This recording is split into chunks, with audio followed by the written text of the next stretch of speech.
स्वामींची कृपा म्हणजे फक्त मोठे चमत्कारच नाही, तर अनेक छोटे छोटे आशीर्वाद आपल्याला रोज मिळत असतात, पण आपण त्याकडे साफ दुर्लक्ष करतो. नवीन दिवस पाहायला मिळणे म्हणजे आपल्याला अजून एक संधी मिळाली जगण्याची, प्रगतीची, सेवा करण्याची. निरोगी शरीर हे स्वामींचे मोठे वरदान आहे, पण जरी आजार आले तरीही भक्तावरून स्वामींचे रक्षण कधीच कमी होत नाही. आपल्याला सहज मिळणारे रोजचे अन्न हा स्वामींचा प्रसादच आहे.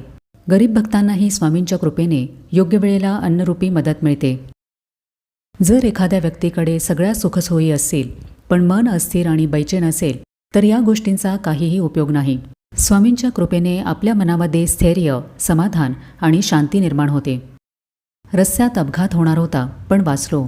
मन दुःखी होते पण कुणीतरी आधार दिला.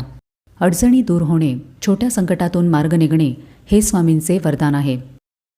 घरातील खरी संपत्ती म्हणजे शांतता असणे, कुटुंब एकत्र राहून प्रेमाने बोलणे. जर आपल्या घरी साधे समाधानाचे वातावरण असेल तर ते नक्कीच स्वामींच्याच कृपेने आहे. आजच्या जगामध्ये लोक मोठ्या सुखाच्या शोधात असतात. गरमागरम चहाचा घोट आनंद देणे, रात्री गाढ आणि शांत झोप लागणे, मनात आलेली लहानशी इच्छा पूर्ण होणे, अशा अनेक छोट्या गोष्टी असतात ज्या आपल्याला समाधान देतात. जर आपण या लहान आशीर्वादांसाठी नेहमी कृतज्ञ राहिलो तर लक्षात येईल की स्वामींची कृपा आपल्यावर रोज, प्रत्येक क्षणी कार्यरत आहे.